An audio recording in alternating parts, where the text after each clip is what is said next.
I'd like to call the work session order for October 21st, 2024. Councilmember Gillis is the only one not present. Everybody else is here. Remind everybody, discussion only, no action will be taken on these items. We have 3 items on the agenda tonight. I would like to remind council that staff will be pausing every so often to answer any questions. First item is a presentation of the Innovation Hub. Go ahead, Wendy. Thank you. Good evening, Mayor, Vice Mayor, and council members. I'm Wendy Bridges, the Economic Development Director for the City of Goodyear. The presentation before you came out of the city's strategic plan in the section titled Economic Vitality, with a guiding principle to nurture and support the existing businesses and entrepreneurial efforts in the city. The action item is for the Innovation Hub to evaluate the current format to find efficiencies and opportunities. Tonight, you'll be hearing from Dara Mann, Deputy Economic Development Director, and Claire Bruns, the Business Development Manager. And Dara has been running the Innovation Hub, managing it for about 10 years, and Claire has been managing it for the last year. So I'm now going to turn it over to our presenters. Thank you, Wendy. Thank you, Mayor and Council, for the opportunity to gather with you today. The Innovation Hub truly makes a difference to small business owners and entrepreneurs in Goodyear. So we're really excited to have the opportunity to evaluate efficiencies and opportunities for the business owners who are here. I'll go ahead and here we go. In this presentation, we'll have an opportunity to celebrate and summarize current Innovation Hub programs. We'll also take a look at what we've learned about what other communities are doing with their small business owners. And finally, we'll look to the future at efficiencies and opportunities for the Innovation Hub. Let's start with the history. So the Innovation Hub was born 10 years ago out of a partnership between the City of Goodyear, Arizona State University, and the Maricopa County Library District. We were at that time one of 12 sister programs launched. Now the Innovation Hub is located on the 2nd floor of the Georgia T. Lord Library, and we are looked at as a model for small business support and entrepreneur support in the Valley, and this is where our programs take place.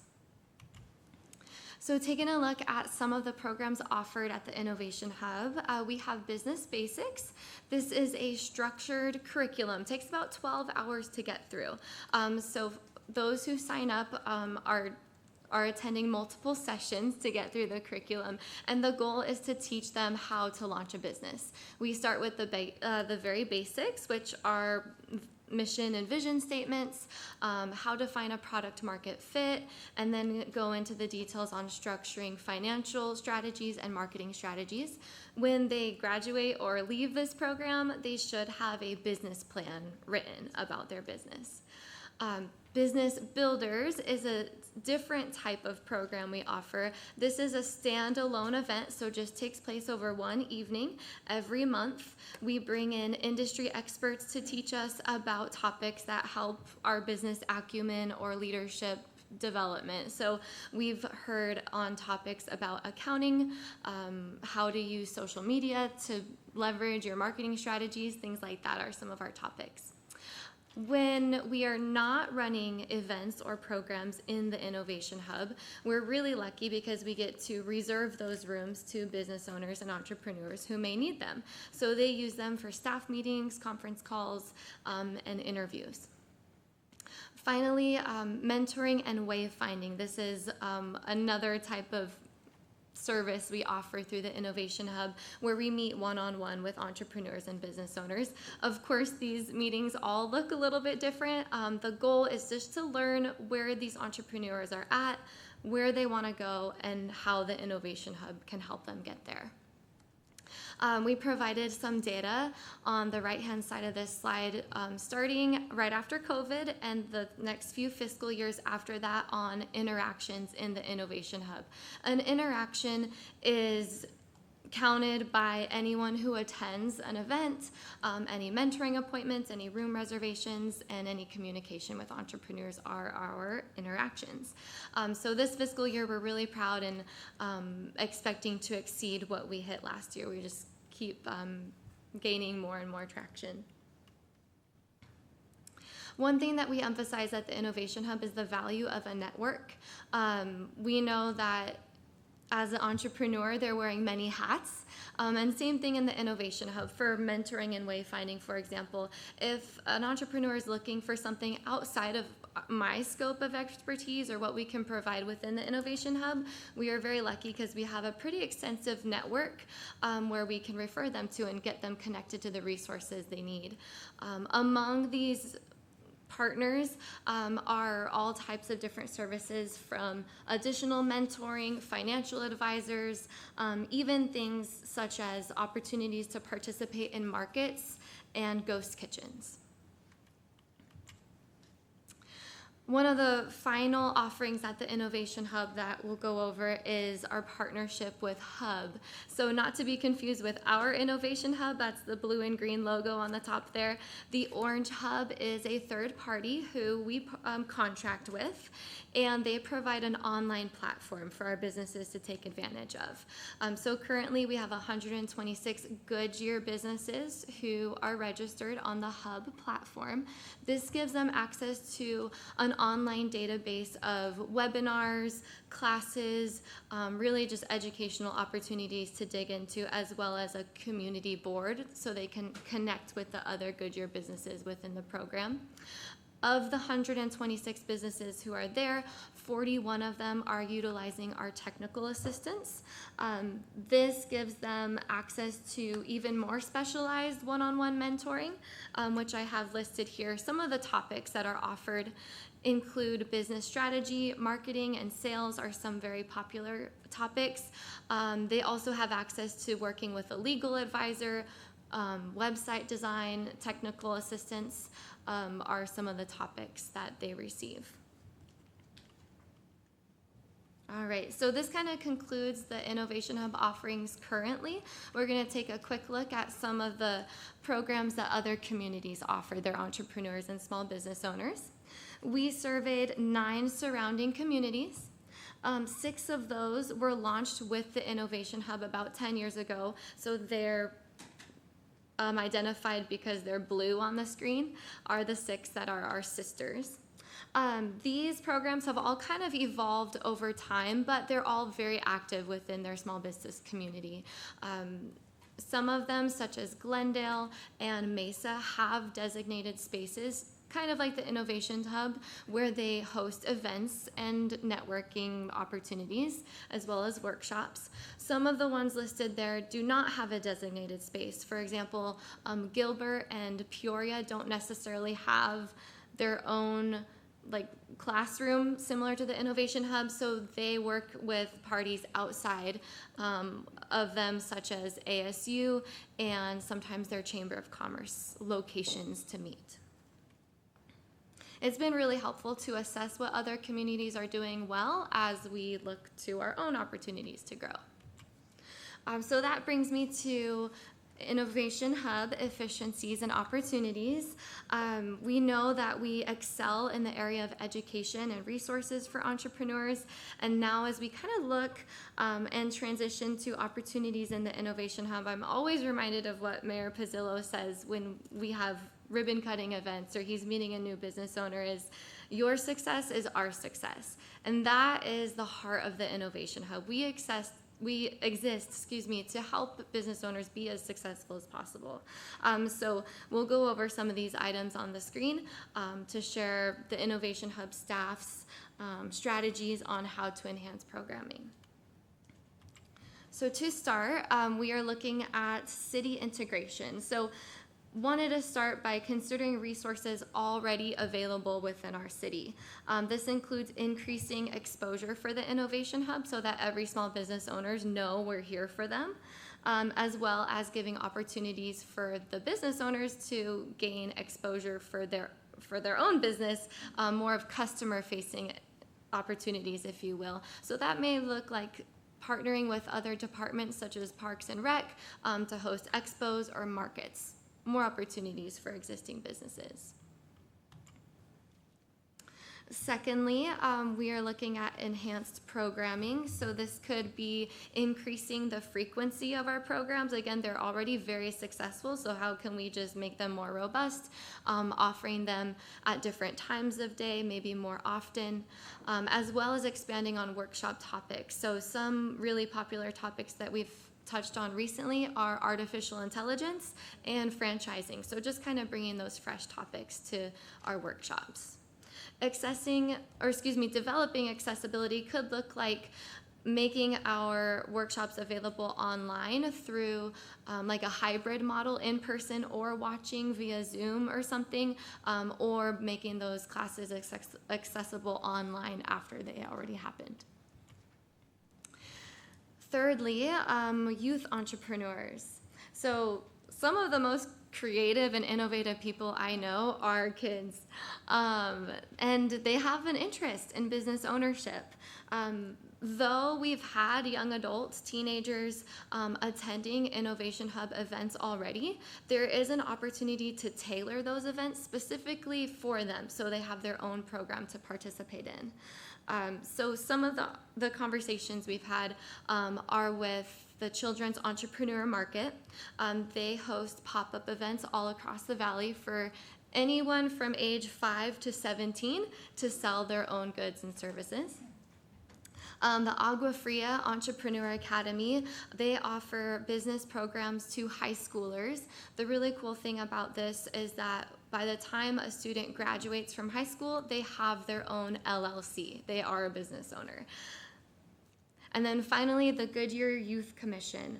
Conversations regarding involvement with these students kind of looks like them going through Innovation Hub programs on their own and then coming back as alumni and getting involved kind of as leaders by providing some insight on what topics they may be interested in, being a voice for the youth and teens in Goodyear, as well as coming back and providing mentorship or maybe even running a booth at the Children's Entrepreneur Market for us. So we've looked at city integration, we've looked at enhancing programs and the youth opportunities. The next few slides will introduce a few outside vendors that may be able to bring something different to what the Innovation Hub is already doing. So starting with Arizona State University, Edson Entrepreneurship Plus Innovation Institute would bring something different because they have in-person events such as pitch competitions and venture challenges. So not something we currently offer at the Innovation Hub, but this is where a business owner would have the opportunity to compete and go through a mentorship and training program with ASU professors. And if they were to win this prize, they could pour that money directly back into their business. So it kind of includes both the mentorship and that tangible money they can do something with after earning it. They also have different events and markets, again, increasing exposure for Goodyear businesses. We know that ASU's involvement in the West Valley is growing, and they would bring those tangible opportunities to the Innovation Hub. Leadership West, a second vendor that we have assessed. Partnering with Leadership West would also bring something new for Goodyear business owners to engage in when it comes to West Valley leadership, processes, and insights. Strategies discussed with Leadership West include providing scholarships for Goodyear business owners to participate in their institute, which will provide even more robust educational and development opportunities, as well as increase Innovation Hub efficiencies by having access to Leadership West's network and speaker pool, if you will.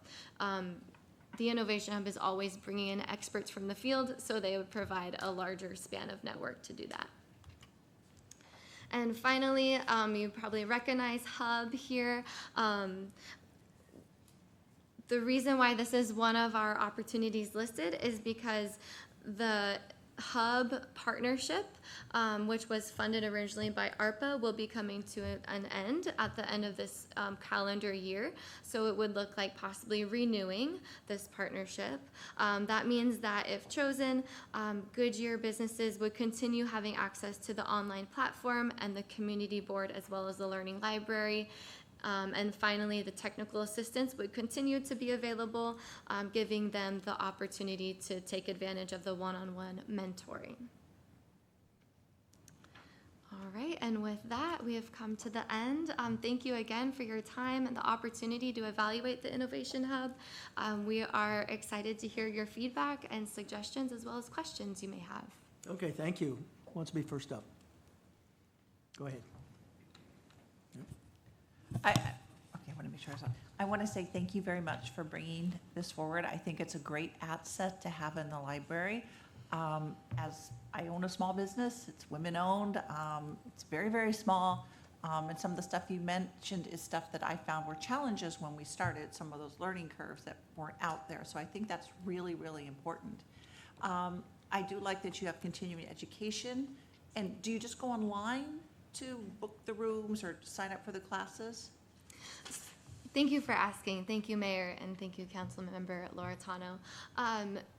The reservations are directly through me, so yes, they can reach out through email or phone call, and then we book them first come, first served basis, and it's free to use the rooms. Regarding the workshops and events, the registration is online. Okay, perfect. That was something, and I do like the 3 partnerships. I think they all bring value in different ways, and I think it's good to have a variety because not all small businesses are the same. And I do like the Leadership West with the networking component and the leadership component, especially for our younger people that, may not have those networks. I like both ASU and the Hub also for some of that technical assistance. Mm-hmm. And I really do like the idea of having them, because sometimes when you're working, you can't make the class, because many people start up a business when they're working somewhere else. So I like the idea of having them online. So I think you're on the right track, and I think it's just going to grow and even become more popular. So thank you both. Councilmember Hampton? Yeah, thank you so much for bringing it. I love the Innovation Hub, so always been a strong supporter of it. And I know I've seen a lot of small businesses that have come through there, and they're all been very happy with all the programming there. So I appreciate all the hard work you're doing. Yeah, I'm a supporter of Hub. I think that sounds like a good project, good program. I'm sure the cost is, but in theory, I definitely support that. And then all the other groups too. Is the ASU Alexandria project still a partner, or is it a different part of ASU that you're trying to do? Man. Thank you, Mayor. Thank you, Councilmember Hampton. The partnership with Alexandria was over in about 2018. They lost their funding, Okay. but they allowed us to continue using the ASU name, and they were actually very thrilled that we continued the program. Okay. Yeah, no, I thought that was good when the Innovation Hub started going, and that partnership as well. Yeah, I think the only thing I think all these are great things, so I'm definitely supportive of helping small businesses in our community become small businesses and supporting them, and then hopefully they'll choose Goodyear to want to grow in and continue to get bigger and bigger. I guess the only thing is I wish the room was bigger. I feel like you guys use it a lot. I think use it quite often, so I'm sure it's pretty full. I know a lot of groups would like to use a bigger room, so maybe we can do something where, but I'm sure you guys use this room pretty often too, if there's other opportunities, so, which is good. So, yeah, no, I appreciate it, definitely support it, and yeah, I'd love to see small businesses grow, so thank you. Councilmember Stipp? Thanks. Okay, so I'm the process guy, right? So tell me how, this came out of the strategic plan. It was a council-driven action. And I was looking at the old survey information to see kind of how we had put that through and really come up with this, evaluate the current format, find efficiencies and expansion opportunities. So how did you go through the process of this evaluation of the efficiencies and opportunities? You just listed a whole bunch of them. Tell me how you did it. Yeah, thank you. How'd you make the sausage? Thank you, Mayor, and thank you, Councilmember Stipp. It has been months of research, months of surveying, interviews, visiting other communities and seeing what they're doing. So it's been a process of, again, evaluating what we're doing well currently, surveying folks who are currently involved in the Innovation Hub, asking them what they think and what they want, what they're looking for, what's working. And then having similar conversations with other communities to learn what they're doing and what's working for them. So that has kind of driven the direction of those conversations and where there may be opportunities for us. So how did we gauge that something is successful? I like it, so therefore it's a success, or do we have numbers and, I mean, do we have info? So Absolutely. I didn't get that from the presentation. Yeah, so. certainly. So we do. We keep track of all of our attendees in our own programs, month to month, and every event has an attendance number. And then finally, when it comes to assessing new opportunities, it's a lot of surveying other communities about what their involvement is like, how many of they're reaching in their events is certainly one of the approaches we've taken. You know, when we talk about measuring things and attendance, et cetera, I immediately, and this is perfect for tonight because they're playing it tonight.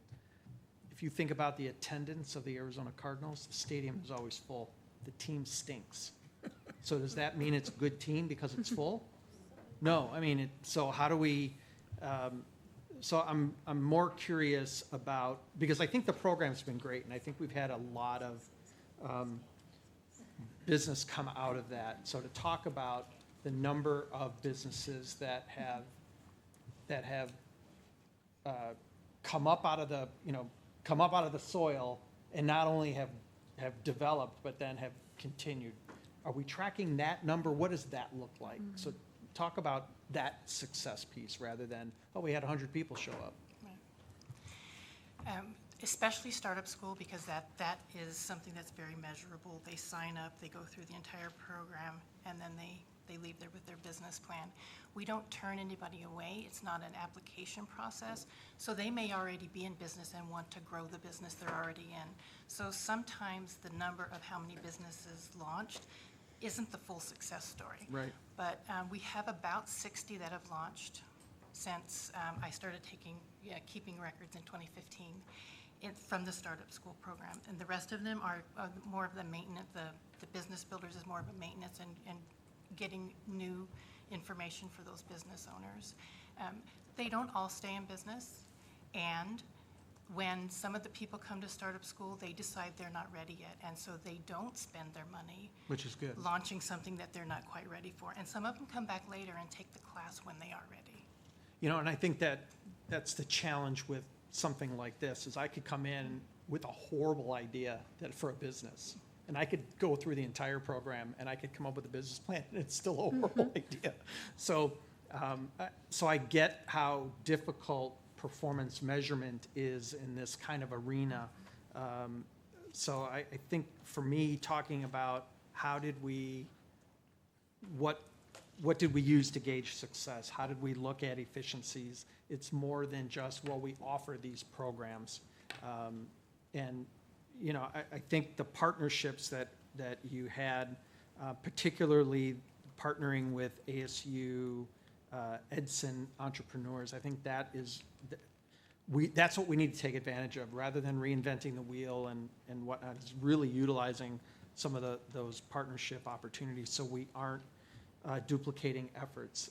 I had no idea that Agua Fria had an entrepreneur program, and I think that's a really good way for us to partner with an existing agency rather than us taking on and building through that.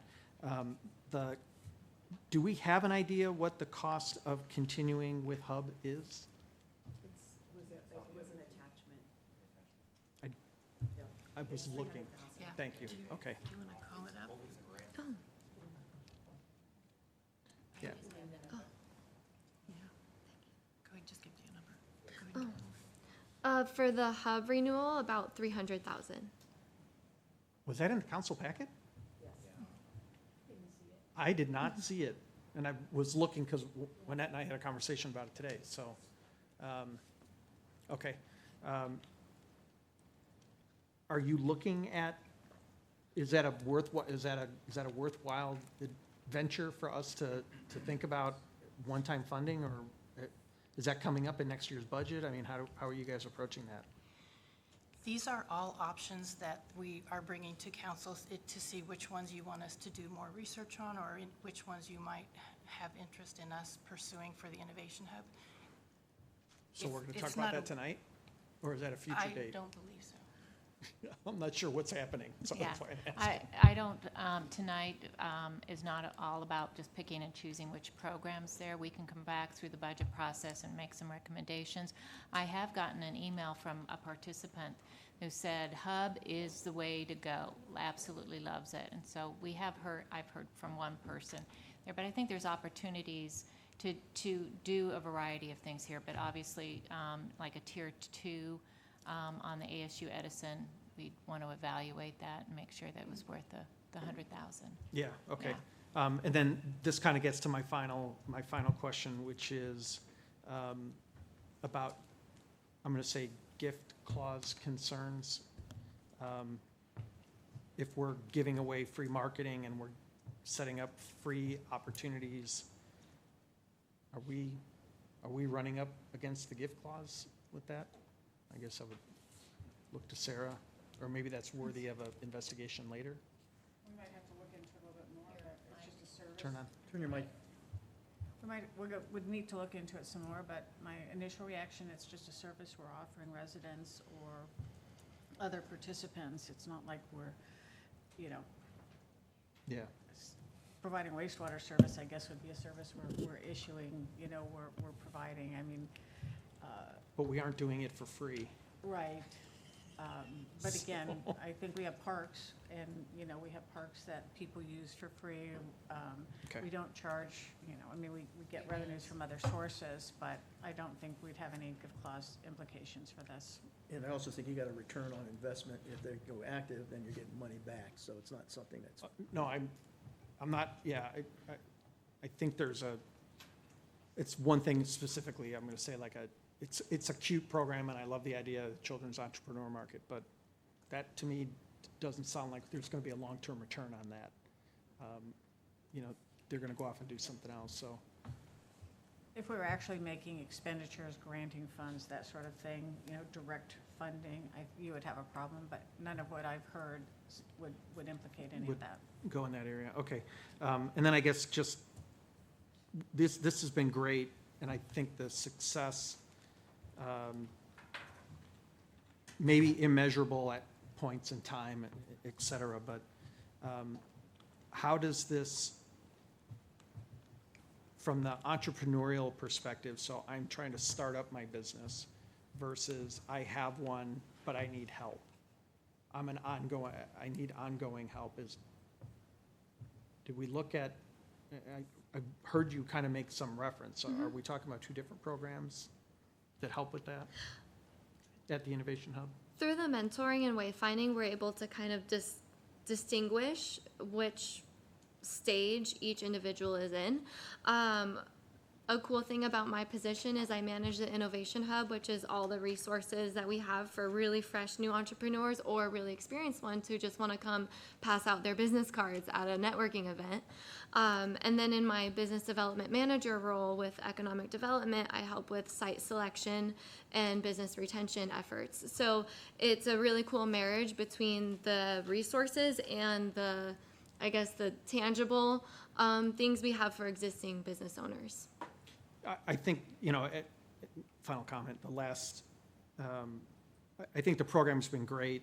I hope whoever put this in the survey is satisfied with what we have. And as the future councils and the staff, look at this, we're, think about all the things. We talk about measurements and how do we really get to the true measuring of what success looks like as you think about this going into the future. So thank you guys for your effort. I think it's been interesting. I was kind of curious how you were going to pull this off and to kind of go forward. So thank you. Vice Mayor Kano?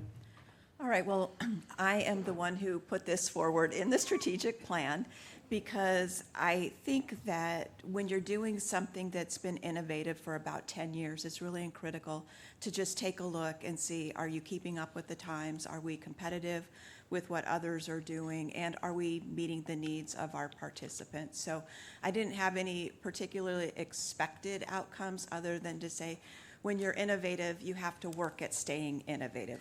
Like when you work on employee culture and you have to continue to work at it. It's just something, it's dynamic and it's ever changing. You did a great presentation, Claire, and I think you did a good job. Entrepreneurship is really popular. I think that people see a lot of big successes that started as small successes and want to try.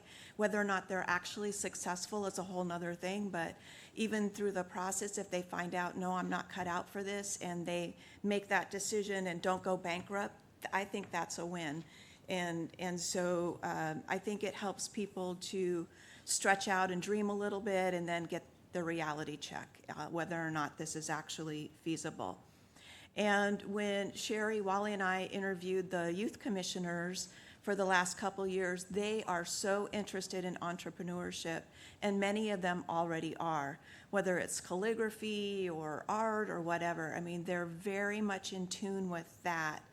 And so I really like the idea of evaluating what we can do to serve the youth. And I guess the question I have is that certainly Agua Fria has a new academy, which is very innovative and will be a good liaison with that.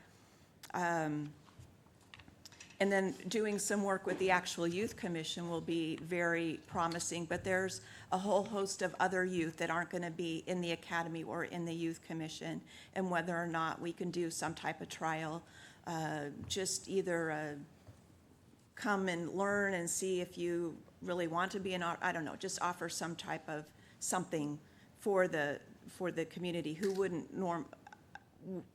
be able to access the program by the ways that you've outlined here.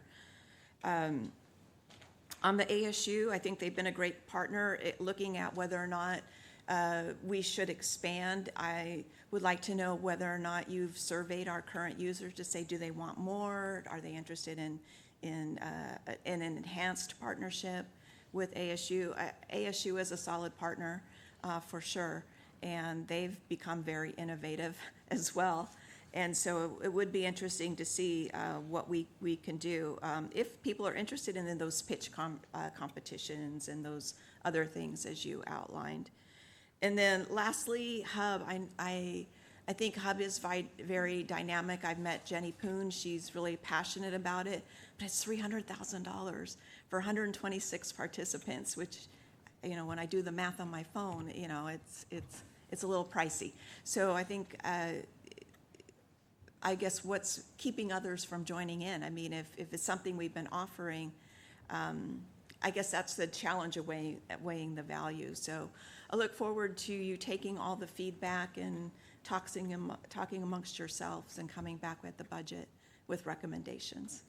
Thank you so much. Did you have something, Wally? And I am satisfied with the presentation. Thank you very much. I enjoyed your presentation.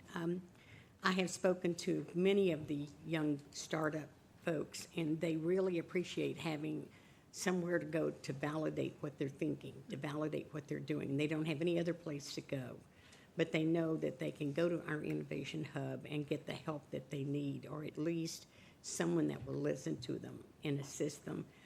It almost sounds like we're on the verge of outgrowing our space. I've seen it where it's absolutely packed. We don't really have any other place to put you unless we took some of the study rooms away, which we don't really want to do.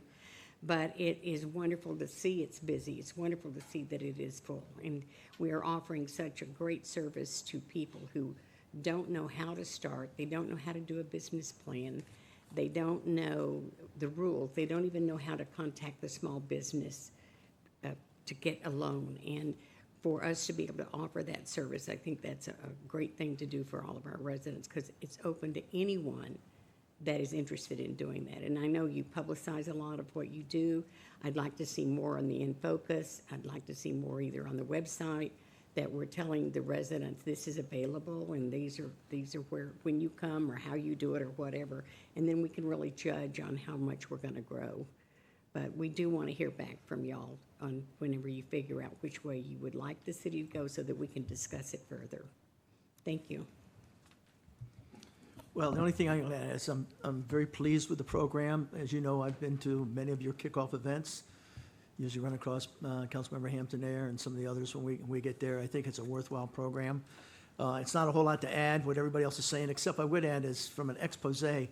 You know, we pride ourselves on trying to support small businesses, and their success is our success, as I mentioned when I'm out there. Maybe, if it's possible, we've got this great program out there to maybe sell ourselves, and that would be something that we can help promote out there. I know we do the In Focus, et cetera, but, you know, maybe something on the news, something in the press, something in the newspaper on how Goodyear is trying to push and support local businesses within the community. I think that's a good plus. You know, I think it's a great program, and maybe we can try to see if we can get some of that kind of started and more of that going out there, because I think it's a great program. You know, and I'd love to see some great success stories of somebody who did come in and had no clue, and now they're running a full business. If you can pick up some of that, that may be something to expand on in one of our In Focus, or even in the news, a story like that. Okay, so with that, I appreciate it. I appreciate and I'm sure we're going to hear more about the dollars when it comes to budget time, but I appreciate the presentation, and I appreciate all that you do. Thank you very much. Okay? Thank you. Nice job. Thank you. Next one up, number 2, presentation on the Gallup Q12 survey results and update on the city's cultural journey. We have Lyman Lockett, the director, and Vicki Lackey, the deputy director, here to give us a presentation. Good evening, Mayor and Council. Lyman Lockett, Human Resources Director. Tonight I'm here with Vicki Lackey, our Deputy Director of Human Resources, and we're excited to present and give you an update on where we're at with our organizational culture journey. We were last with you back in October of 2022, presenting on the POLCO results. And if you don't mind, as we step into the presentation, if you could hold your questions to the end, we hope to answer your questions through the presentation, if that works for you. Go ahead. Very good. So we're also equally excited about the addition of the innovative and high-performing organization as a council focus area. This area of the strategic plan provides guiding principles that not only provide clear policy direction, it also highlights council's support of building a workplace culture that recognizes the contributions of our staff. As part of the FY 25-27 strategic plan, we have an action item to continue to innovate and improve upon the existing successes of our culture journey. The time frame for this is ongoing, and we would agree that this work is never ending. Today's presentation will start an annual cadence of reporting out to council on our progress as it relates to our organizational culture. To start, I'd like just to take a quick moment to briefly walk through the history of our culture journey. Every culture journey starts with the first step, and our culture journey started back in 2014 when we launched the Employee Satisfaction Survey. We researched several survey instruments, and we decided on POLCO as an instrument to use. We chose POLCO because it was local government focused. It also provided benchmarking with other local government entities, and we were intently focused on improving satisfaction through this process. If we look back in 2014, our first survey intently focused on this question. Overall, I'm satisfied with my job. 89% of our employees were satisfied. We came back with our survey, and we had committed to doing a survey every 2 years. Came back in 2016, the score went up slightly. We came back in 2018, and essentially we were flatlined through this period of time. We were doing a lot of work internally, but we were seeing a flatline approach at that point. There's a lot of things happening internally in the survey where we were making progress. And in 2019, we launched our intentional design of Goodyear's culture, where we began to intently focus on our culture and be very intentional about what we were doing. We came back in 2020, we were getting ready to do our survey, and COVID popped up. We decided to continue on with the survey, and we began to see the progress that we were looking for. And I think the moral to the story at that point was culture matters. Focusing on our culture, defining our culture, really has an impact for the employee, the organization moving forward in the same direction. And then in 2022, we came back, and 95% of our employees agreed that overall they're satisfied with their job. If you'll recall, at that point, POLCO decided to do a case study on us. And I should also add that each one of these surveys, our participation rate ranged from 89 to 91%. So high levels of participation and high results. As I mentioned earlier, we also had the opportunity to benchmark ourselves against others. And in 2014, the way you read this, that up arrow indicates the areas of the survey that were higher than the benchmark average. The center block there are those that were similar, and the down arrow are those that were below. 82 points in the survey, so 41 of those 82 points were higher than the benchmark. 2016, we got a little bit better. They added more data to the survey, more data points. But still 77, we were making progress, moving in the right direction. And you see the same thing here. In 2018, we eliminated all areas that were below benchmark. And as I mentioned earlier, in 2019, we started our intentional design of Goodyear's culture. We were pleased that we saw this movement throughout the entire survey. So of 133 data points in that COVID year, 122 were higher than the benchmark average, and 11 were similar. And then in 2022, of 99 data points, 98 were higher than the benchmark. So again, very pleased, and I think that was recognition that POLCO pointed out. One of the things that I just want to spend a little bit of time talking about is just the intention of what we're doing. So in 2019, when we started our intentional design of Goodyear's culture, that started with our core values rollout. The core values rollout really took our core values and took them from being words on walls to being meaningful to our employees, defining it, adding behaviors around that, and taking it to every employee across the organization. That's key. It's foundational for what we're doing in our intentional design. Based on the success of that, we followed up with phase two. Phase two is growing our people. We did a lot of things in terms of introducing strengths, in individual development plans. How do employees grow in our organization? How do we create an organization that's fueled by employees who want to grow and learn? And then we're in phase three right now. Phase three is engaging our people. This is an important element of where we're at right now. As part of phase three and following our POLCO survey in 2022, we began exploring other survey instruments that would continue the development and the elevation of our culture.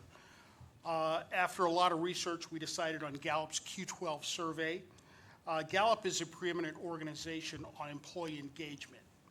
They have decades of research and expertise in this area, and they also have a broader database to look at.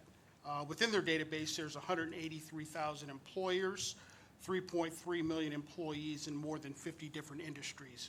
We felt that Gallup would take us in a new place. We felt that Gallup would also challenge us. Gallup breaks their segments within their survey down into three categories. The first category is engaged. Those are employees that are highly involved and enthusiastic about their work and their employer. The not engaged are unattached from their work. They bring that discretionary energy to work, but they don't always expend it. Whereas the engaged, they bring it to work and they expend it at work. And then lastly is the actively disengaged. They're actually working against the organization and not happy. They're acting out their unhappiness. What Gallup says about the U.S. workforce in 2023, 33% were engaged, only 33%, I should add. 51% are not engaged and 16 are actively disengaged. Same numbers there that you see. This is 2023 Gallup data. And this is how we compared in our first survey. We took our first survey in April, May of 23. We had a 91% participation rate. And Gallup was impressed with our first survey results. They cited both the high level of participation as well as our engagement score of 54%. So 54% as compared to Gallup database of 33%. This was our baseline survey. This is what we're building off of. And this was also a learning opportunity for us as an organization in moving into Gallup, familiarizing ourselves with Gallup's methodology. And if we look at the methodology, from a high-level perspective, it's pretty simple. We want to migrate people who are not engaged to be engaged. We want to minimize people who are actively disengaged. So that's our goal within this survey. When we look at our 2024 results, the 2024 results were taken in that same time frame of April and May of this year of 2024. What you'll see here is Gallup went down. Gallup went down from 33% engaged to 30% engaged. This was Gallup's lowest level of engagement over 11 years across their database. There's a lot of things happening that drove that. But I think one of the things that we're looking at is what happened with our employee group. Our employee group dropped slightly. We were 54%. We dropped to 53%. We do think a lot of the work that we've been doing on our culture journey helped bolster our scores so that we didn't drop as much. But what we do know about what's happened after the pandemic are many employees across the country have reevaluated life, work, and we're seeing some of that within the data that we see across Gallup. Now, here's what excites us about Gallup. We were looking for something that challenged us. This is what a best practice organization looks like for Gallup. 72% engaged, 24% not engaged, 4% actively disengaged. This is what we're shooting for. This is, again, very, very much excites us because I think it gives us a goal to shoot for. Digging a little bit deeper into the Gallup survey, there is a lot that's going on here with the methodology. This is the Gallup hierarchy. There's a hierarchy based on the survey. These are the 12 questions. At the base of the survey, you'll see 2 questions there. I know what's expected of me at work, and I have the materials and equipment to do my job. Those are base level needs, and if you're familiar with Maslow's hierarchy of needs, it's the same thing conceptually. You want to meet the base level needs before you can move up the pyramid. At the top of the pyramid is self-actualization. So in order for our employees to move up the pyramid, we really need to meet these base level needs before they can be thinking about how can I be a good teammate or how can I grow in the organization. They really need to have those met. So there's a lot of methodology behind this, and that works into the work that we're doing with the survey. So there's a lot of data that I'm going to run through here relatively quickly as we dig into the survey. One of the things I do want to add, there are 12 questions to the survey. There's actually 13. Question 0 is a satisfaction score. So we haven't divorced ourselves from satisfaction. Satisfaction is still important, but the one thing that we always want to emphasize is employees can be satisfied but not engaged.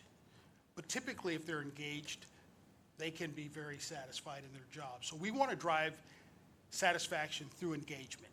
But when we look at satisfaction, this is a mean score here for the satisfaction score. The mean is average across all respondents for each of those years. The red is an indicator that we went down. So from 2023 to 2024, we dropped 0.1%. Not a large drop, but a drop indeed. So that red is an indicator of that. Next, what you'll see here is the distribution of the frequency rating of the scores. These are the percentage of the organization that rated this a 1, 2, 3, 4, or 5. So 47% of our employees rated it a 5. Here's where it gets interesting with Gallup. And here's where I really want you to focus. I want you to focus on really 2 things on this. How we moved our top box, which is at 5. The top box is people who scored that the highest they could. We moved it from 41% to 47%. That's moving in the right direction. However, if you look at the mean, you'll notice that our mean still went down. So this speaks to the level of involvement that you need to move the dial within the Gallup survey. So I'll move through these others pretty quick. These are broken down by these engagement levels. So basic needs, the 2 questions. You can see here 1 went up, 1 went down. And then you can see the frequency distribution here. Similarly here, all went up under individual. What can I do as an individual? Looking at opportunities to do your best, recognition, someone at work cares about me, and do I have the opportunity to develop? And you're going to see some things happening here that, as an organization, as we become more familiar with Gallup and how we can drive engagement across the organization, you're going to see us focusing on these top box numbers. You'll see some that go up, some that go down. But our goal is to migrate people to the top box. Our focus becomes, how do we get a 5? In the old POLCO survey, we would combine the 4 and the 5 scores to get that favorability rating. So this becomes a much more challenging effort. And then you can see we split here and here. You can see the final elements of the data here. To summarize this data, 8 of our 12 questions experienced a mean score improvement over this first cycle. So we got better, but we had some that dropped. We see a primary area of focus is Q1. That question, I know what's expected of me, that's a base level score, so we're targeting that. That one went down. We want to have a strong foundation, again, so that employees, basic needs are very important, but we want to get to a place where basic needs are something that are just expected and available. We see that you can also, we can continue supporting our culture statement. Our culture statement week here on Q5, we experienced an incredible increase in that top box score. We went from 38% in 2023 to 61%. And we think that that's part of what drove our engagement from dropping like Gallup. And then lastly, under recognition, recognition was an area, that's an area that's tied, our mean score is tied as our lowest score. We know we can do better there, so that's also an area of focus. We believe we have great tools and some different things, but we obviously need to bring that to the forefront. The thing that I would also add before I move to this next slide is we're focused on our action planning process now. So all the teams have the action plan or have the data. We're focused on our action planning. And action planning is different with Gallup. In our prior survey with POLCO, we were working at the department level. Now we're working at the individual team level. So every team across the city is working on their engagement. They're selecting one of these 12 questions, and they're focusing on those. These teams are supervisors all the way down, and in fire and PD all the way down to the battalion chief and the lieutenants.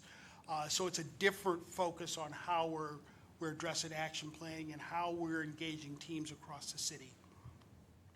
So with that, I'm going to turn things over to Vicki to talk about what we're doing intentionally.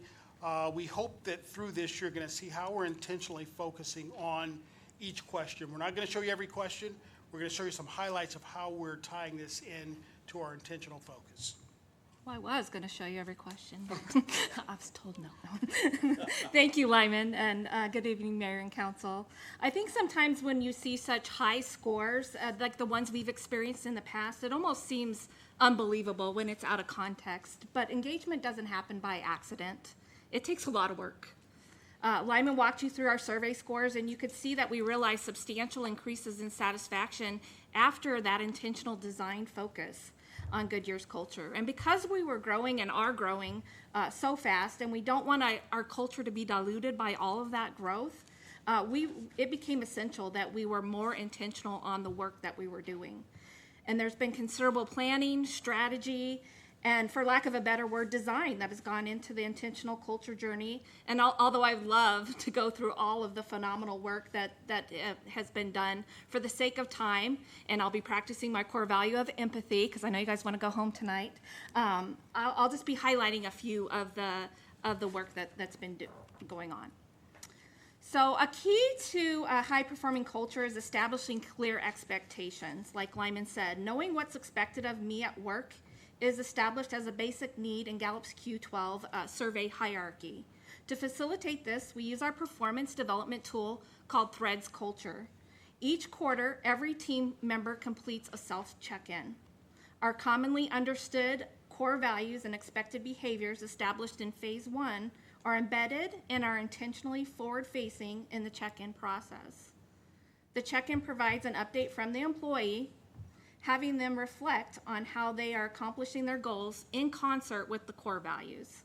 Additionally, the check-in provides feedback on those clear expectations, the tools and equipment and resources, goal alignment and attainment. We have 3 goals aligned with the strategic plan, and this is how we operationalize the strategic plan citywide.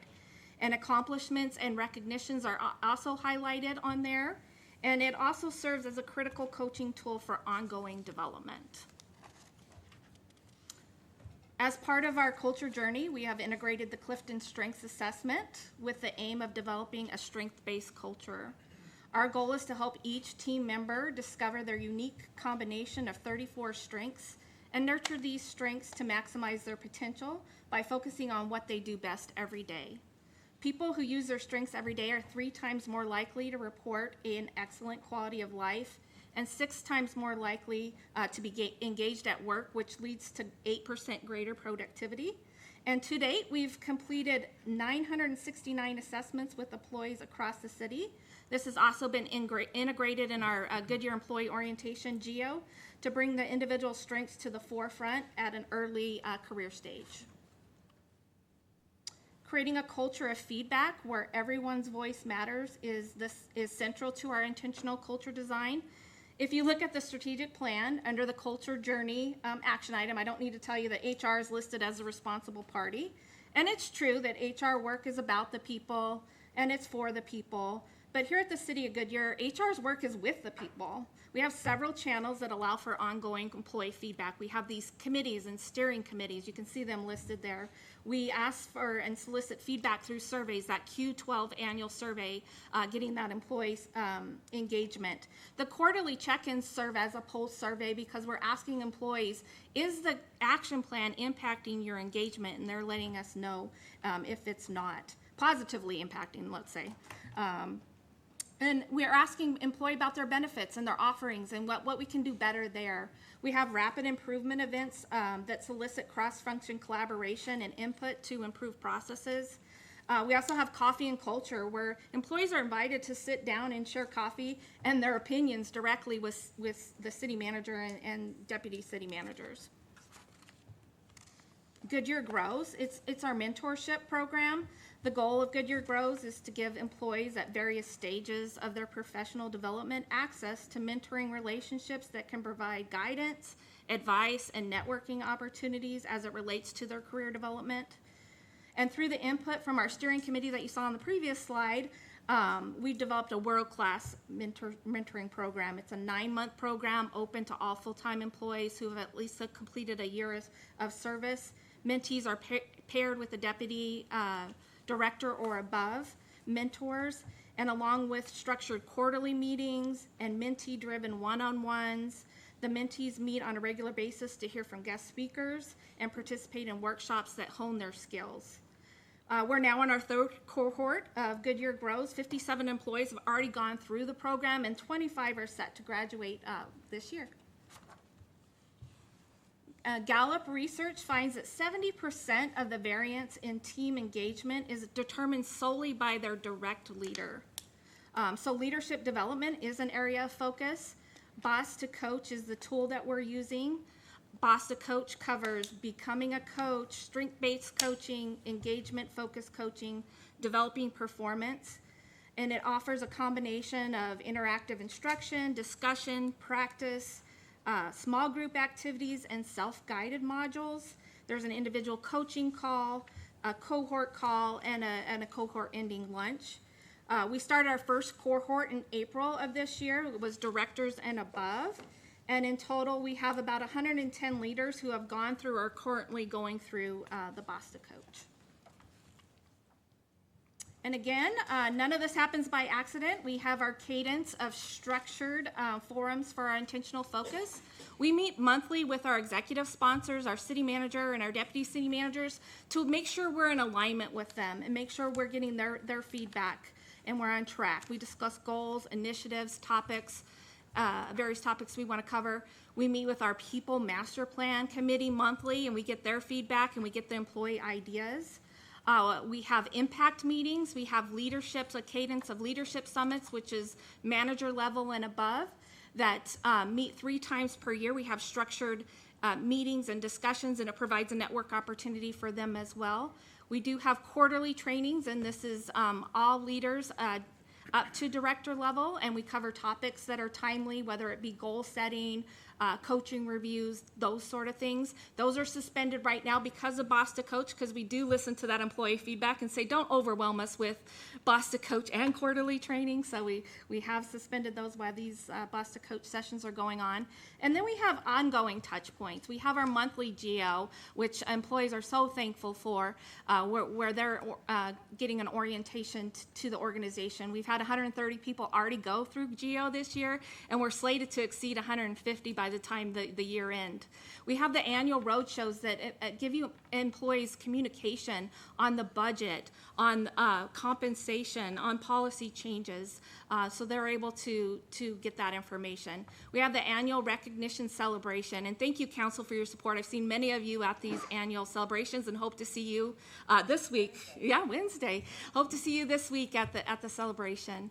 Annual appreciation events. We have employee picnics. Keep that family feel. As we're growing so much, people feel it's important not to be a number, just a number, right? So we have our holiday events. So we have those cultural touch points there. All right, next steps. What are we going to do next? So there's never an ending on this culture journey. And as we said, it's ongoing, right?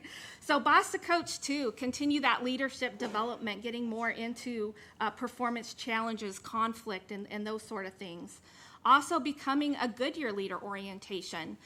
We know that some people come with leadership experience to the organization and some people are promoted to new leaders, but we want people to know what it means to be a leader here at the City of Goodyear. Next level's Clifton Strengths Plan. So we have 25 certified strength coaches throughout the organization.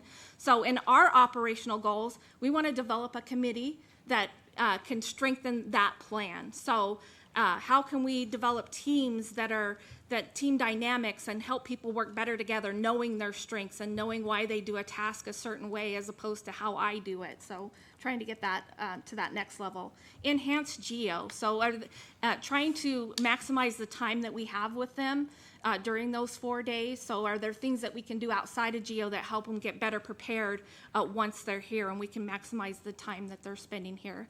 Succession planning, it's part of the strategic plan. It's in FY27, so already talking about that.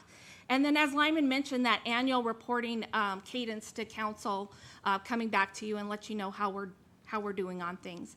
And we're planning phase 4, it's coming soon. So phase 3 ends in June of 2025. So we're planning that next phase for our employees. And with that, I'd like to open it up to any questions that you may have. Who's up first? Go ahead.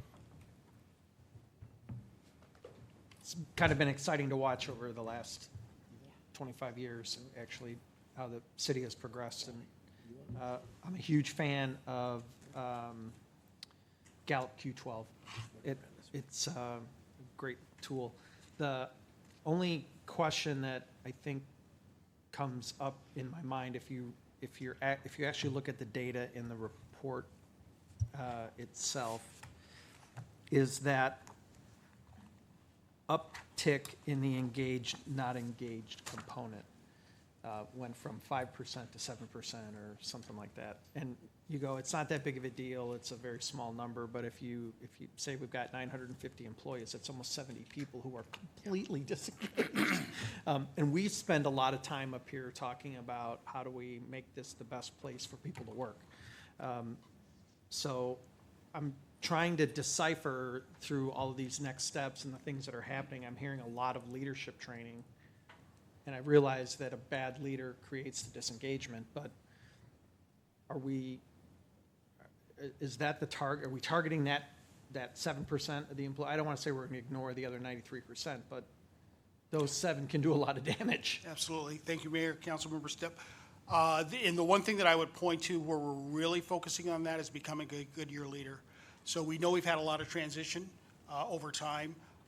And through that transition, we can look within the report and see where leaders may not have either picked up to speed or maybe new, or just the environment is new. So part of that is to integrate our leaders into our systems quicker so that we don't have these ebbs and flows and actively disengaged or otherwise. And that's what I would point to. There are other things that we're working on. I think I would also say that the survey itself, our action planning processes, we're working on honing those skills, and we're all getting better at it, including myself. So this is the second cycle. How do we engage our staffs? How do we build a relationship in a different way? When we talk about engagement versus satisfaction, satisfaction is a little bit more transactional. Engagement's about building relationships, these relationships that are lasting. So we're working to develop that across the organization, and we think that's going to have a profound effect on people dropping into that actively disengaged category. I think, from a council perspective, that's the red flag to watch, and to watch it to change over.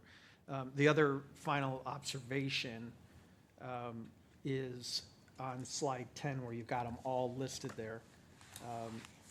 One, question 8 about mission and purpose is a slip, and there's a connection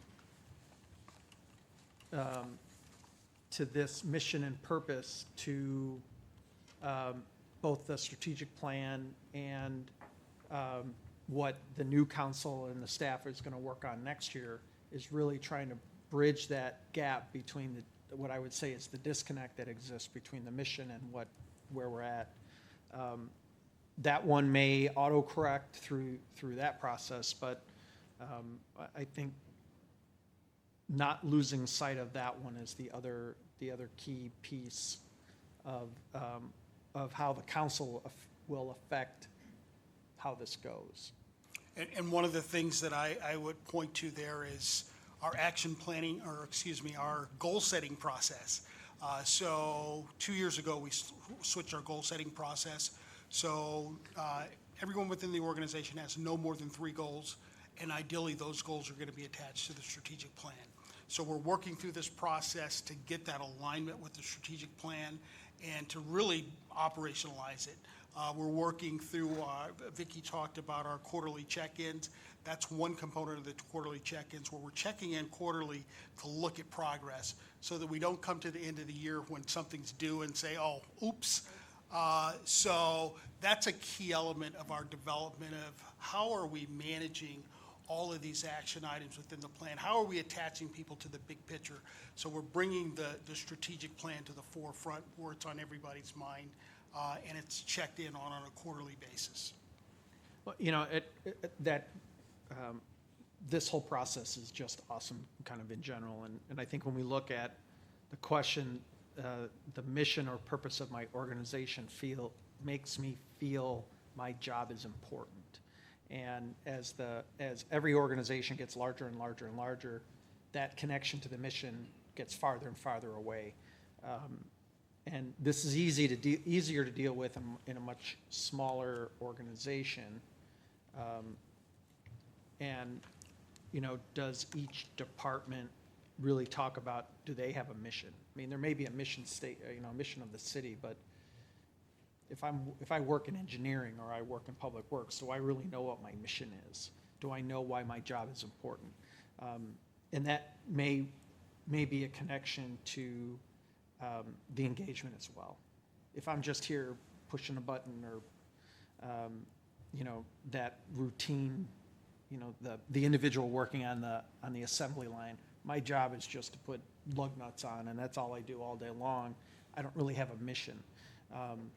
So this whole process is kind of exciting. Interesting to see the the change in the way of getting away from Polko's gigantic survey to just 12 questions, I think from a participant perspective makes it easier as well. So this is all exciting stuff. I think this is one of the greater things we've been able to do and support the staff being able to, make some changes and kind of move the organization forward. So thanks for all your effort. Go ahead, Sherry. I want to echo a lot of what Bill said. I think this is great, and I think it gives a lot of information, and I was like looking through the data. And that 7% that actively disengaged, that of course is always concerning, but I think just to point out that even the best practiced organizations look like they're running at 4%. It'd be great to get down there, but I think there is always going to be a percentage of people that are not going to be happy no matter what you do. And I don't know what that percentage is, if it's the 4% or where that falls. So my interest is really, and I talked to Wynette about this a little bit first, the not engaged, that 40% we have here. What can we do, or what does the best practice organizations do to get that down, to move those, like move another 20% over to the right a little bit? Do we know what those best practices are? And if so, what are they? And we coined a new phrase, gettable. Those are the gettable. Yeah, they're gettable. They're people who are there. For some reason, they're not attached either to the work or to their supervisors. So how do we attach them? Boss to coach is a key element. Boss to coach pulls all these things together. So if we're talking about strengths, what strengths are you using when you're doing your best work? Getting people's mind wrapped around, hey, I have strengths that I bring to the table. Getting people's minds even connected to the mission and making their jobs as important as we know they are. Everybody's connected, but some people may not feel like they're connected. So there's a lot of different elements. When we think about it, there's only 12 questions here, but within the 12 questions, there's a lot. So boss to coach really pulls these elements together. How do we take action planning and make it something that people gravitate to and own? The action plan isn't developed by the leader. It's developed by the team. This is the team's action plan. This is how we make our organization highly engaged and the best place we want it to be. So it really engages people in a different way. So there's a lot of things that speak to what you're talking about, from the leadership development components to how we roll this out to the organization, state of the team conversations that we're having. So when we get this data, we're sitting down and we're talking about, okay, what does a 5 look like to you? We're focused on that top box. What does a 5 look like? Yeah, And what is it going to take to get there? The gettables, The gettables, absolutely. Move them over to the right a little bit. So, yeah, I think it kind of reminds me of when we went to the Winco opening. Everyone from the gentleman at the deli counter to the bagger to everyone, because it's employee owned. So they all really, I think, feel like they have a stake in there. And you go there and you see how enjoyed people are and engaged in their jobs. And then you might go to a different supermarket where they're not, and it's very top down, large corporation, and you see a difference. So I kind of see this, we want to make sure that what you're saying, I love that. And then the other question I have was, I don't know if this is in boss to coach. When we do that and we train our teams and we train the leaders of those teams how to engage our employees, do we train them on coaching for discipline? Because I know that's always been kind of a problem. Well, people always didn't feel like they got the fair discipline.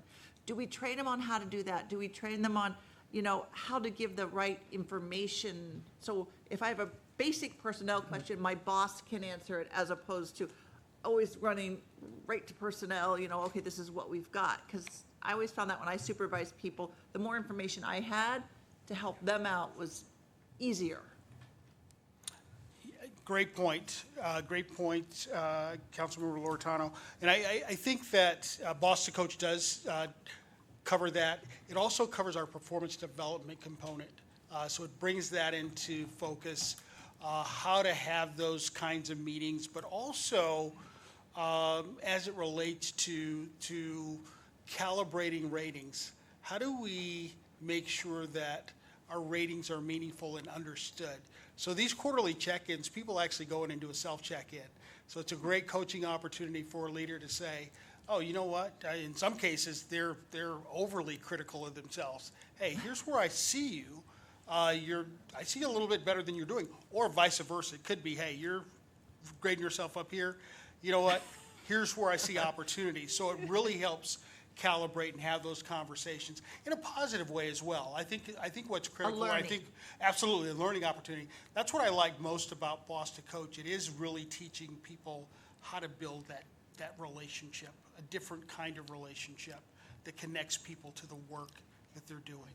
Well, thank you. That's all the questions I have, and I can tell by your excitement, I think both of your excitement, that rubs off as you teach and go through this methodology further to the whole organization. So thank you. Vice Mayor? Well, it's a great time to be an HR professional in the city of Goodyear. How exciting. And it's no wonder that you and city management are invited to speak at conferences and things to talk about our journey. And as I've talked about with Wynette, it's like, this is all good, but once you embark in this, you have to keep at it, because everything certainly is a slippery slope. But the amount of resources and time that you're investing in this, I think is going to be continue to lead to the incremental increases that we're seeking. I just want to say the strength finding is really innovative, because in the old school way, management, you went after the weaknesses and just hammered people. And it's just refreshing to switch that around and let people soar with their strengths, and probably helps people understand each other better. Probably wouldn't hurt council to know what our strengths were, and to, what makes Bill tick. Well, We can make that happen. We're still trying to figure that out. We can make that happen. All right. I know what that is. But, and I also think it's important to note that we have not had any significant economic downturn since you've started this, because having been in a large city, that just, that can turn things upside down. So as much goodwill capital you build now will hopefully sustain you. God forbid, that comes up again. But just lastly, I want to say I've filled in for the mayor a few times lately at the GO, and one of the questions I ask is, why Goodyear? I mean, all the cities are hiring, so why Goodyear? And our culture is becoming known outside of the city, and people refer to that a lot. I've heard about your culture, and that's also being facilitated more and more by our social media. It's amazing how that is getting the word out. So I don't know if that's an unintended consequence, but that Gen Z intern has just really blown people's, like, that's a great place to work. I'm interested in, they're innovative, they're fresh. And so it's really a lot of good things happening. So thank you for sharing your stories with us. Wally? Thank you. I just want to say, I think y'all are doing a wonderful job, but as a city, I think we're doing a great job taking care of our employees. We give them lunches. We go out of our way to make them feel like they're part of our family. We do the same thing as a council member. We are a family, and we encompass the entire city. So I really thank you for being so innovative with that. Every event that I have been involved in where the employees are running it, and I'm just kind of a bystander or I'm just helping, they have just been phenomenal. They have been so happy to be there. They're eager to help our community in mass. And so I just want to say thank you to all of the employees for vesting in our city. This is a great place to work, and it's wonderful to know that we're trying to help them grow, help them become leaders, let them know that they are part of this family and that they are part of our group, and we're going to do everything we can to have them be as successful as our city is. So thank you very much. Brandon? No, I think you guys are doing a good job, so keep up the good work. I just want to echo what the Vice Mayor says. When I am able to do the GO, that's what I'm hearing. Well, the first question I always ask is what city you're coming from, because what I love to hear is when they're coming from either Surprise or Buckeye or Glendale. I have my monthly dinners with them that I kind of, poke the bear, and so does Wynette pokes the bear with that. that we're grabbing some of their best. In fact, we grabbed some of their best in Avondale on the finance side, you know, but that's the word they're hearing out there. It's a great place to work, which is great, okay? So you guys are doing a good job, and I appreciate all the efforts to try to do that. And again, anybody who hears me when I'm out there on the stump, first thing out of my mouth is praising our employees, because it's a team effort. There's no I in team, and we all work together for a common goal, and I think we got some of the best doing that. So with that, quick question for everybody. Anybody interested in a 5 or 10 minute break? I am. You are? Okay, let's take 10 minutes then. We'll come back up for the last one, the 10, okay?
All right, now go ahead.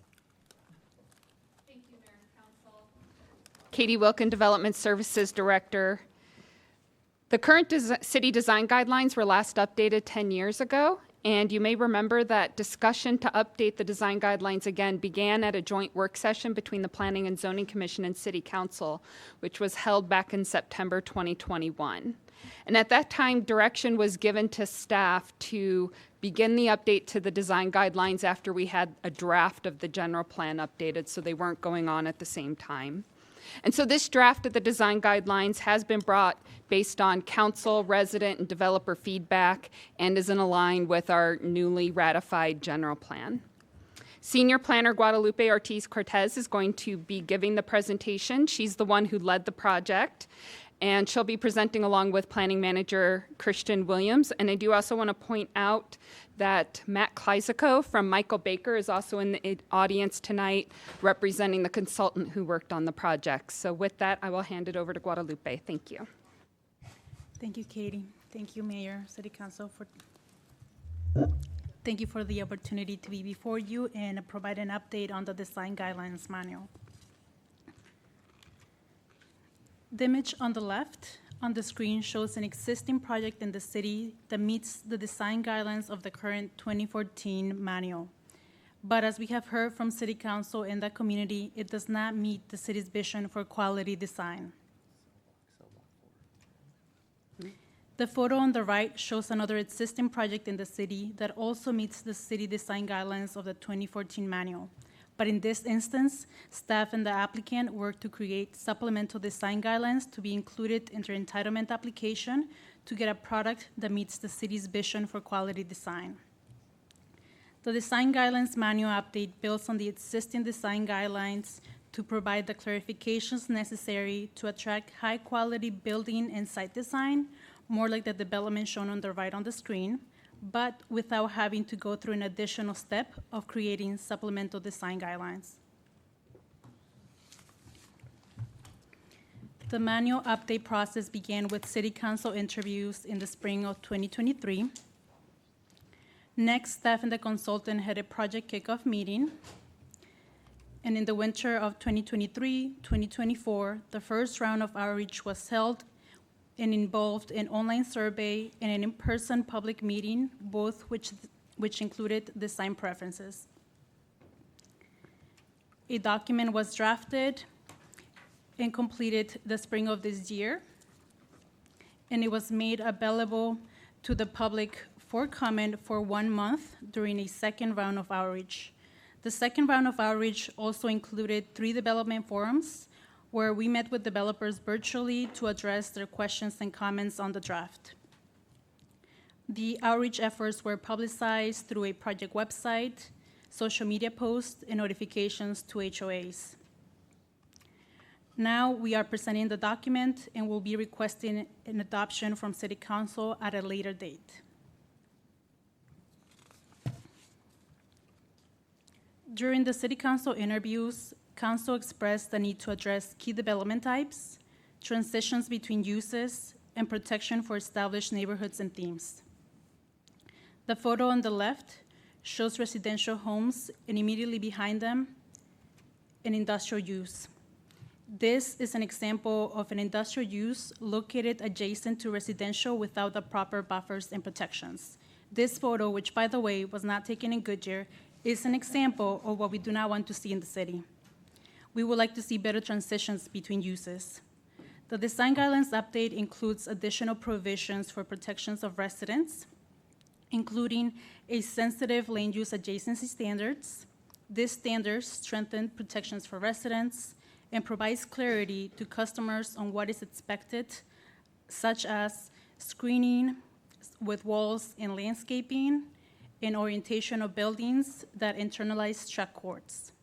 We believe that these additions still allow for variety and options for developers while preserving high-quality neighborhoods for our residents. As our mayor, Mayor Pacillo, says, the city isn't the forever business.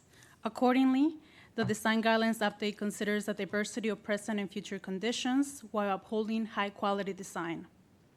The update groups robust guidelines for the site planning and building design components of projects, and includes guidelines that respects water and maintenance needs, as well as considerations for franchise architecture and new technology.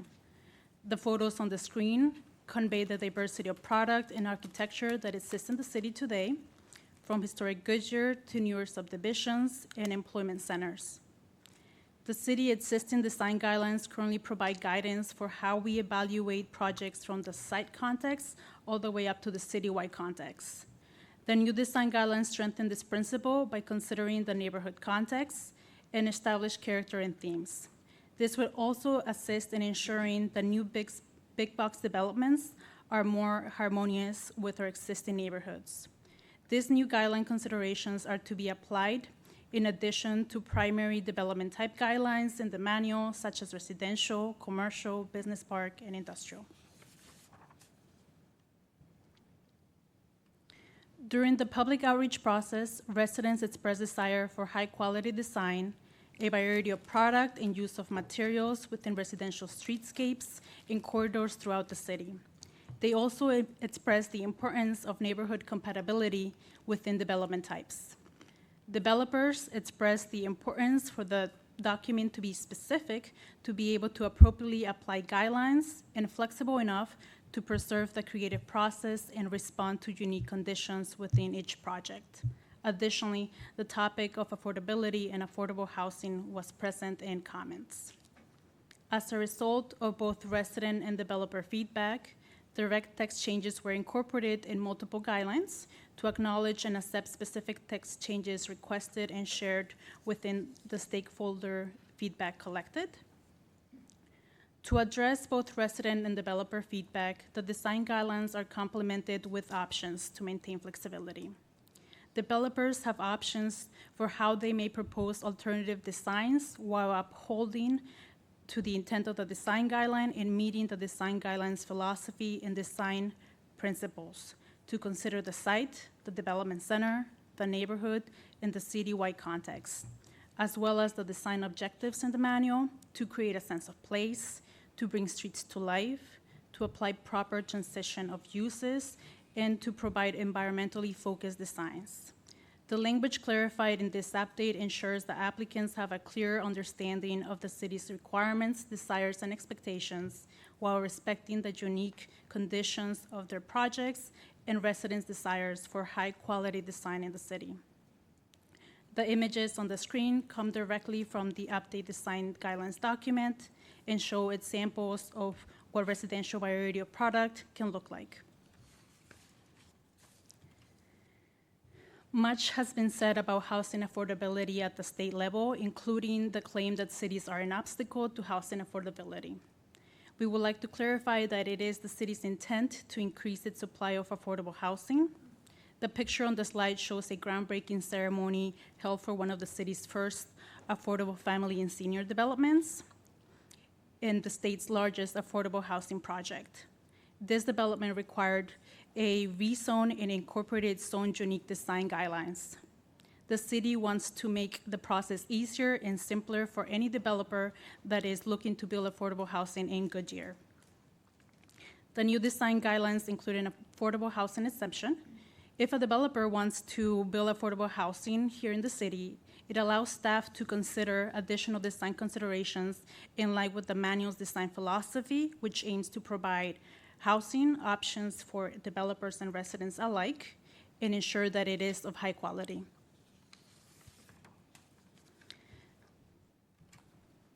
The manual update was presented to the Planning and Zoning Commission last Wednesday, October 16th, and public hearings for the adoption of the manual will be held in November. Staff will return before the City Council with a request for adoption on November 18th.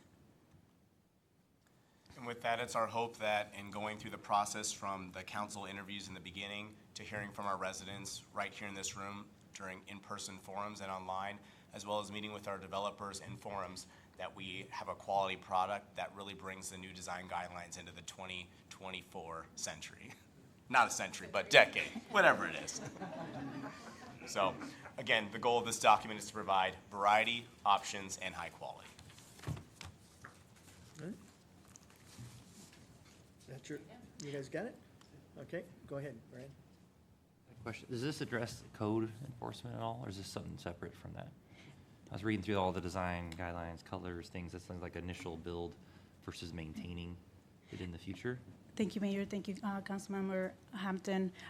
Code enforcement is addressed in the zoning ordinance. It is not included in the design guidelines. Okay, that'll be coming eventually, I believe, right?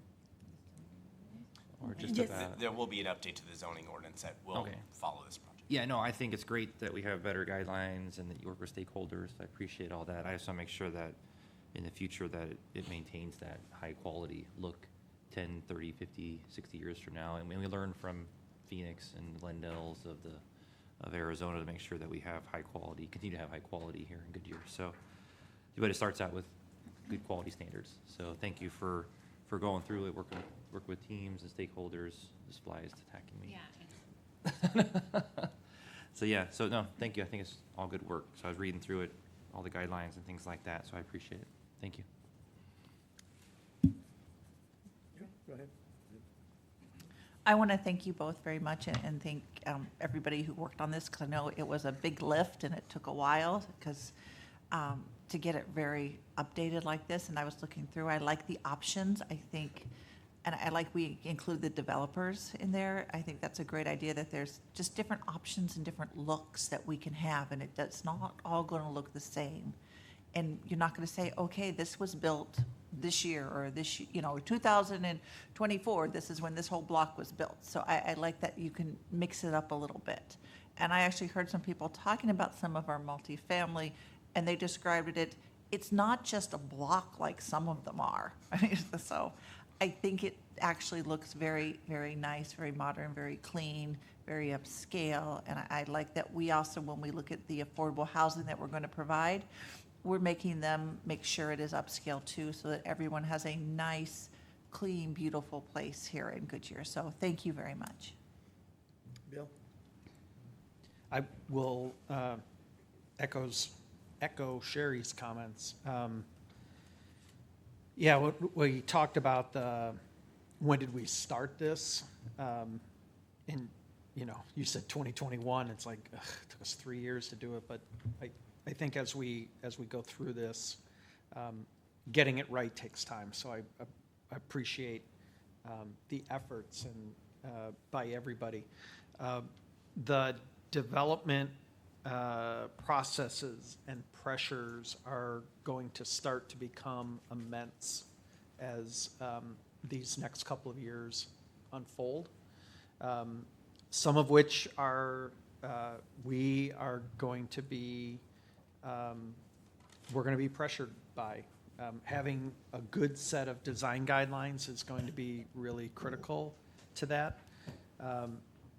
But we're going to continue to see more multifamily being built as opposed to single family, especially north of the river.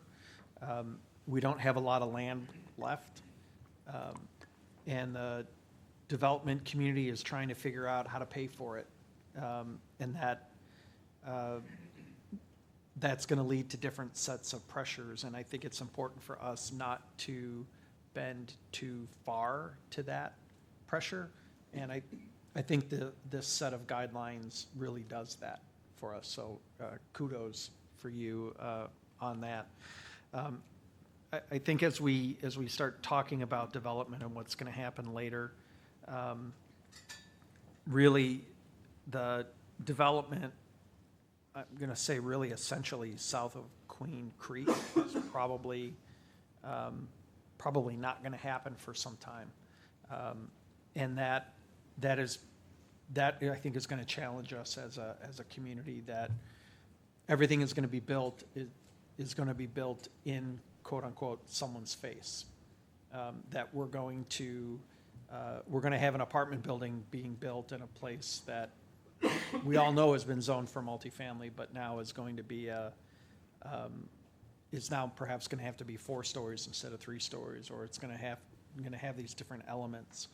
And I think the future councils are going to be really challenged with that and getting a good set of guidelines together. I was appreciative of the effort that we have gone through to include the development community and the folks that are actually going to have to work with this, as opposed to us sitting around saying, well, this is what we think, kind of moving forward as we go forward. The only thing that I'm worried about is we did this a year ago when the financial picture looked a little different, and that I'm hopeful that there's enough flexibility in this that we're not going to have to go in and do a lot of tweaking to this to make it adaptable for 2025 or 2026, because we use 2022 and 2023 kind of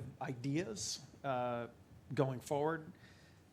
Even in our outreach, I think the financial picture looked, this is a development financial picture, looked a little bit different, particularly in 22 than it does in 24, and I think it's going to look completely different in 2025, and how that's going to impact what we're doing.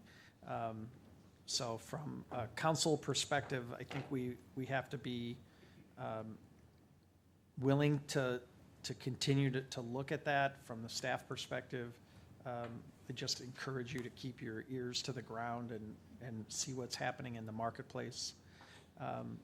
And we've never given up our quality, and I'm not suggesting that we do, but we will have to continue to be very, very flexible, as we go through. We are still getting lumped in with some of the other players here in the valley on, it is all cities are, all cities are bad. All cities are horrible in their timeline process, and we may be the one outlier who's not, but we also may be guilty in some regards. And I have asked the city manager for 2 weeks ago, we got the update on the state required report of timelines. And that's great. We know what ours are, but how do we compare to everybody else, and what does that look like?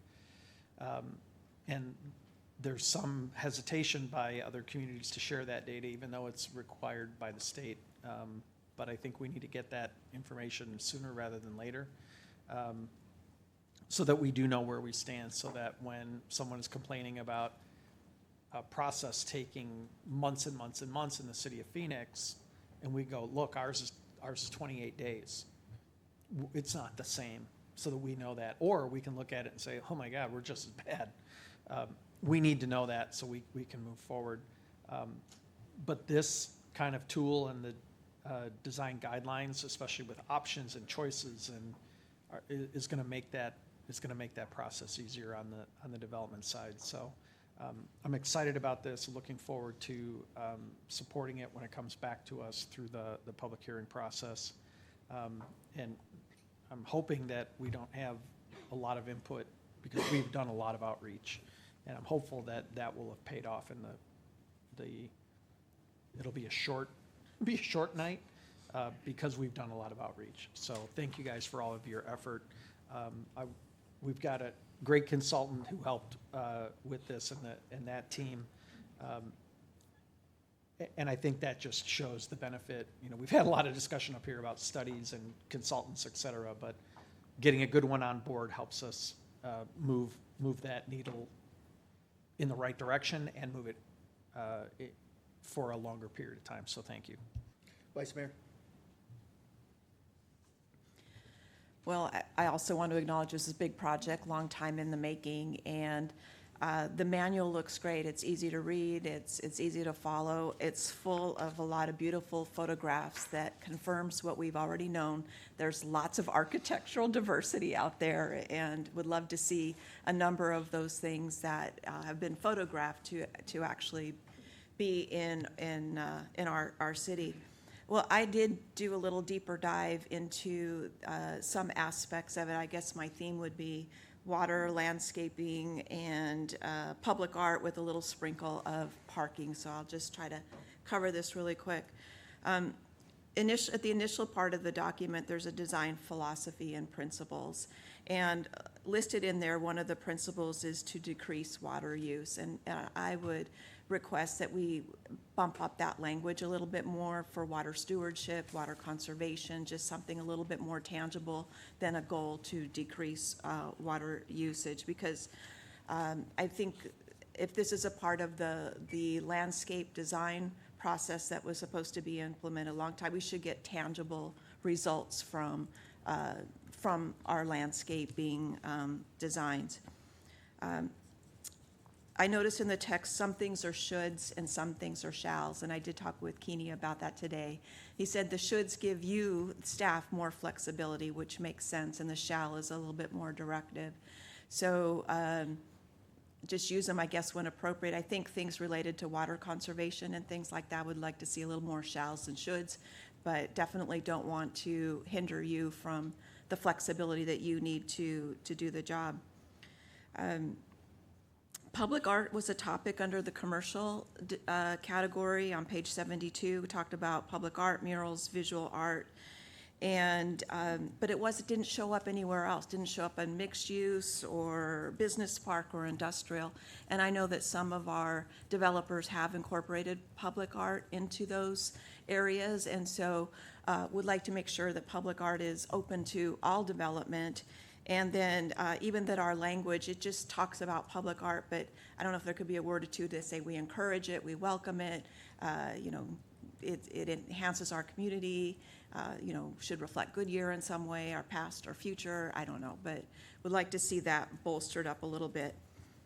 Regarding parking, you did cover parking a lot.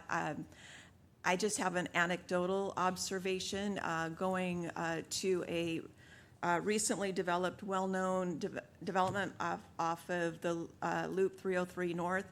Very easy to get into, lots to see, but you can't get out of there. And just to make sure, as we're developing our projects and our retail areas and GSQ and everything else, that we factor in really good ingress and egress, because it deters me from going there because I can't get out. There's also a theme throughout the document on fountains and water features. It shows up on arrivals for single family about fountains. Then there's no mention of it under multifamily or commercial. Then it shows up in business park and industrial. I think water features are maybe not as simple as they used to be. Certainly we've had a lot more consideration about water evaporation, which there is more detailed language in some parts of it that talks about it. It needs to be practical. It needs to serve a purpose. Personally, what I would like to see is some type of administrative approval within your organization just before you just approve water feature. Make sure it makes sense and that it meets the need that we want it. I mean, it can very much enhance an area like out in the park. Our water feature is a big part, but a water feature just to be a water feature.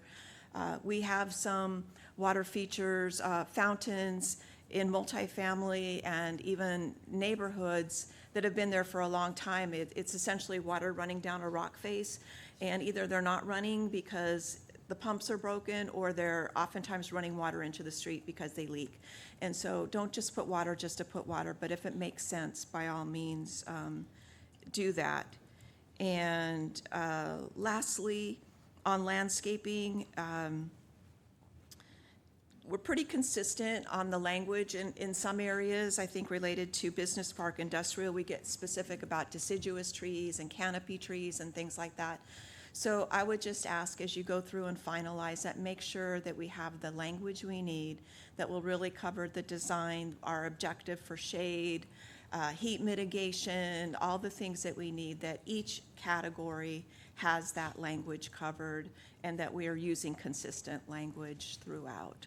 So, and lastly, I just want to comment that one of the things that I'm so glad we did was when we did the Bullard Corridor, Tech Corridor, we did that enhanced landscaping, and it really changed the look of that, of what it could have been and what it is. And are there, I mean, I guess, are there other areas that maybe we should be proactively looking at that would benefit from a similar approach, saying that, you know, with an enhanced landscaping, you can really soften the boxes, you can really soften the look and make it much more attractive, because I think that was a really cool thing we did. And, you know, if there's more opportunities, let's do that as well.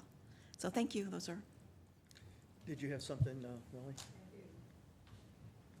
Now you see why I wanted to copy, to read it. I mean, you can read it in this thing, but you really can't read it because, but that being said, I'm still waiting to see tile roofs being built. I live in a house with tile roof. My whole subdivision is tile roof. It's the only kind of roof we can have. We are told how many plants we can have in our yard. We can't have one more or one less. And we're told what we can plant and what we cannot plant. And any water feature we have has to be permitted and inspected. So there's safeguards in place that makes absolute sense if you're going to be able to have that type of control over an HOA. And I'm assuming some of these new areas are going to be managed by property management companies. And I want to make sure that the property management companies are responsive to the residents and the people that are renting, and that they're responsive to the city if it need be. I've already been meeting with several people that have told us that they are having a terrible time with a couple of management companies here in Goodyear that won't respond. And I hate to hear that, because I want our buildings to be as beautiful and as up-to-date as when we drive through Peoria and Scottsdale and Glendale, and we just don't have that look in some of our buildings. And on some of our streets where the apartments are going in, they're all identical except a different color. The roofs are the same, and they're really not that interesting. We're not seeing a lot of stone, we're not seeing a lot of metal awnings, we're not seeing a lot of embellishments, and we really, we need to, how else are we gonna get them if we don't tell them that's what we'd like to see? If we just mediocre say, okay, well, we've all got these square roofs, and we like brown, we like purple, we like brown, it's not gonna make our city any prettier. And we do want some of these multifamily areas, as well as the apartments, to really be great, because when they look wonderful, then the residents will accept them better than what they're doing right now and complaining to us because too many apartments are being built and they're all looking the same. It looks like a university campus or something. But I appreciate you working on this. We have had this discussion since I have been on council in 2011 on design guidelines, and it's amazing to see how far it's come, but I want us to be quick and able to change if we need to, or to deviate if we need to, not tell them that they have to have public art at every one of ours, because after a while it gets a little old.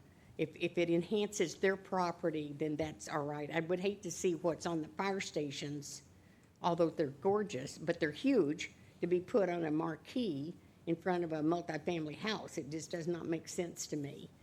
And there's just other ways that they can do an awful lot of embellishments, and I'd like to see that done. And I'm gonna, as soon as I get this, I'm gonna go line by line, and I'll send you an email with my comments. Okay? Good. Do Thank we you. have something you want to add? Oh, I'm still on. I didn't realize I was still on. No, you just turned it on. Oh. Okay. It's on. Yeah, thank you. So, I had just looking through it again, maybe just had a question. Do we have anything in there for, which I didn't see, like public-private partnerships, like some developments that get built? Like I'm thinking of the AMDO one off of, south near PIR. They have like where you could, there's like a public component to their development. I think you can, there's like a public, park and a public, I think there's like a lake there, other things like that, where if we are partnering with a developer, if there's ways that we can, if there's opportunities that we can partner with them for public use for some of the amenities that are also within the community.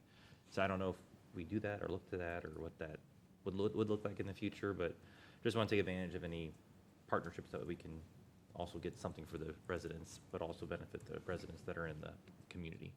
So, just a thought there. And then also was, I know there's nothing really specific called out for streets, but I don't know if there's a way that when there are new, I've always thought it'd be a good idea to have something on the borders of our city that would distinguish us between other cities. So you're either I know we have the welcome to, kind of not a welcome to, but a brown Goodyear sign, like a median sometimes, but I would like to have maybe something on our streets, lights or street signs that say that you're, Could say I don't know, City more, of more, Goodyear. more so in Goodyear. I know like Avondale has their checkered street, crosswalks, which I think is a great idea, but we don't have anything that, when you're crossing into Goodyear, you know you've entered Goodyear because of something in there. So I don't, that's not one of these structures, but it is a part of Goodyear as well. So I don't know what that would mean to us, our identity as we're coming into our city, but just something that would maybe stand out a little bit more.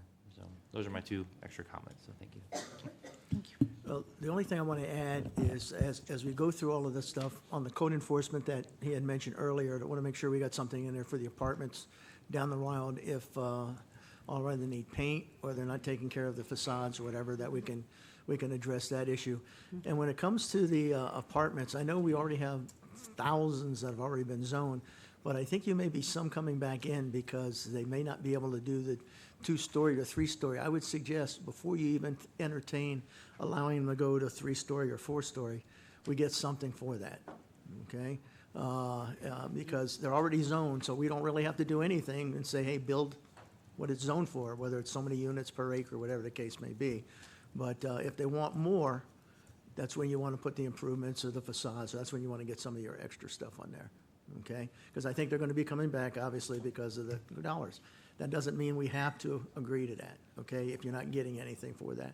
The other piece is, unfortunately, with our state legislature, you're going to get pressure, you know, as Councilmember Stipp had mentioned, because there are some cities that don't play the game quite as well. So no matter what we do, unfortunately, you're not going to see written legislation that says, if you're city X, it doesn't apply to you. It doesn't quite work like that.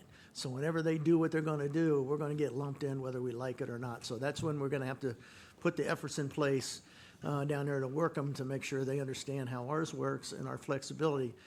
I'm not sure how much that'll make a difference, only because, you know, you can't write legislation unless you put it over size, you know, how many population it is. But other than that, you know, we're going to end up getting it. So we're just going to have to make sure that we educate, you know, our representatives on what we do, and you know, each city should have to be able to put its own stamp on some things on. But I appreciate the effort in there, because I'm a firm believer, as you mentioned earlier, we're in the forever business. Whatever we build is going to stand the test of time long before all of us are gone, okay? So it's important that we put the quality in there. And, you know, like Vice Mayor mentioned, water is a critical issue as well. So at some point, we may want to talk about, are we really going to have grass? Are we really going to have, you know, to try to mitigate the water piece? So with that, I see that we've gone through all three here, and with nothing further, this meeting's over.